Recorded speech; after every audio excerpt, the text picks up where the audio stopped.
Good morning, everybody. Lovely to be here. Lovely to see you all. Thank you for having me, Andy. So this is a really interesting, tricky subject. Emma Barnett's a journalist. She made broadcasting history when she became the first person on live TV to look into the camera and tell viewers that she had her period.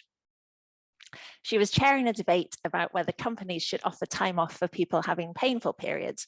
She had an extremely painful and, sorry, I know it's early, clotty period at the time, so it was relevant.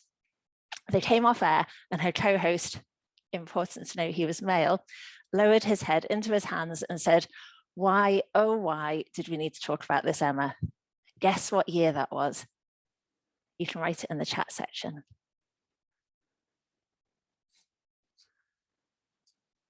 Oh, no guesses. I'm disappointed. Okay, well, thank you, Ruth. Good guess, 2010, 2005, wrong, 2016. So if I could have the next slide, Andy, that would be ace. So the book's about periods and why they make people squirm. Emma, not long after her on-screen revelation, was diagnosed with endometriosis after 21 years of debilitating period pain and repeat attempts to tell doctors that she thought something was wrong. She wrote the book to encourage people to be more open to avoid such shenanigans for others. I read it not because I have endometriosis, but as someone fascinated by the fact that this thing happens to just over 50% of us at least once a month. And it doesn't get a whole lot of airtime in the media or in our day-to-day conversation. And I want to know why that is. Next slide, please. Thank you. So if absolutely necessary, before I read this book, I would refer to my time of the month, or a little pet name, my time. There are at least 150 euphemisms in circulation, and Emma lists them in the book. They're wonderful, some of them. Arsenal or Liverpool playing at home, a vampire sandwich, Devil's Waterfall, Mr. Blobby's in town, I guess that's for the clotty ones, riding the cotton unicorn, and then there are awful things, having ketchup with your steak, that'll make you feel a bit squeamish so early in the morning, blowjob week, the one that makes me gag a little bit, on the blob, and then there are global variations. So in America, you might hear the Red Sox have a home game. In Romania, Santa Claus has come. In Turkey, the motherland is bleeding. So why are there so many names? Because Emma concludes it's an uncomfortable topic. It's scarcely portrayed in the media, reinforcing the idea that it shouldn't be talked about. When it is portrayed, it's seen as something horrific. So continuing today's theme, Stephen King's Carrie, for example, an extraordinary example of a period that has catastrophic consequences.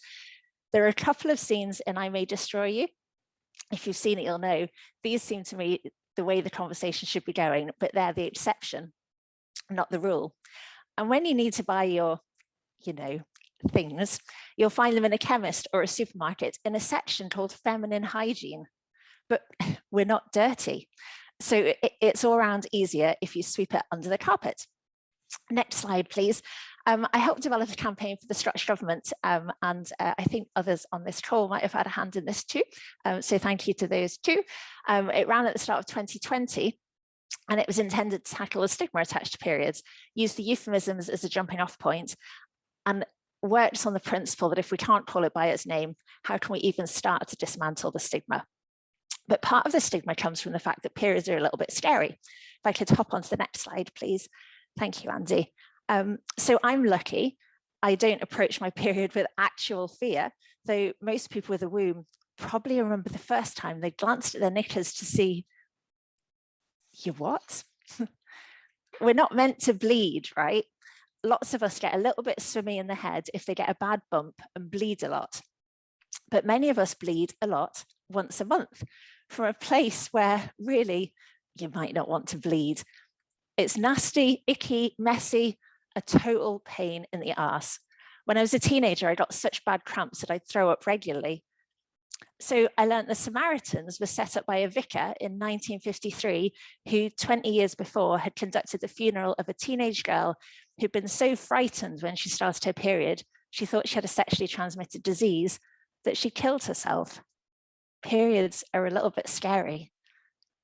So take the inconvenience, the fact that it's a little bit disconcerting, and then ladle on a heap of prejudices, presumptions, and belittling nonsense, such as, next slide, please.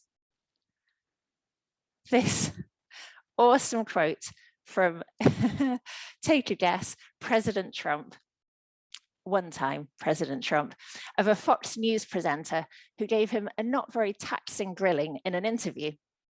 I don't want to go all smash the patriarchy so early in the morning, but it's interesting that periods still in this supposedly open-minded society are used as a reason to discredit and dismiss all these people with wombs.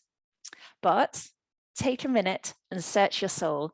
Have you ever said, in response to a particular display of grumpiness, with a wry, I know better than this, but I'm going to say it anyway, shrug, she must be on her period?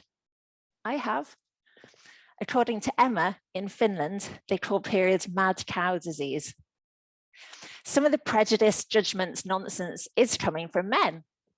Emma devotes several chapters to this in the book, but you're not all bad. Did you know a man invented the tampon? And perhaps the greater problem, Emma notes, is the hushing, blushing, presumptions and assumptions that we menstruating ones bring to the party.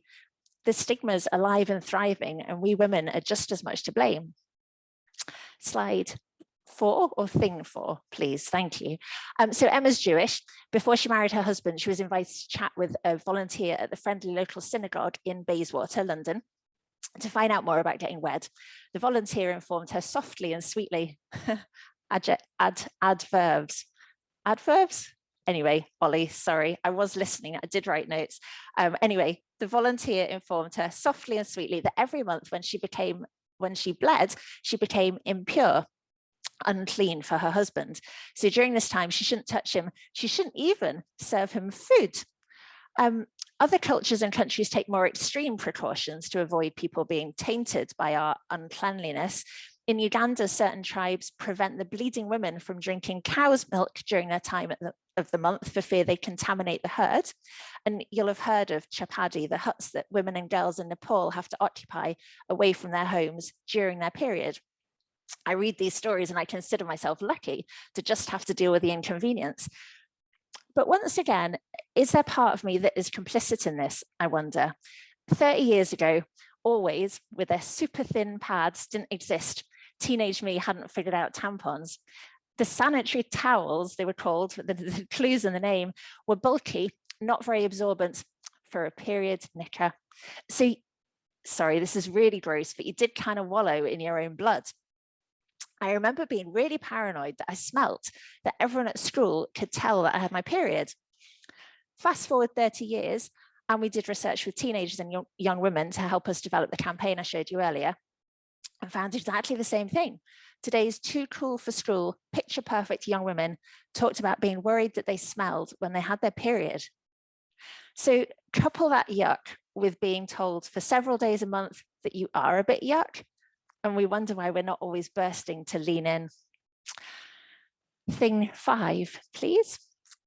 So for all that they're a pain in the ass, periods do serve a purpose for some, but some of us might toil through 40 years of monthly gut-wrenching bleeding without a single baby to show for it, because life things don't go your way, because health things don't go your way, because you choose not to, or because you can't. And that's quite a weird thought, because does that mean that all of this mess and all of this disruption was for nothing, for fun? For all the people willing their period to come from one month to the next, willing themselves not to be pregnant, there are a whole lot more people willing their period not to start and experiencing the bone-crushing disappointment when it does.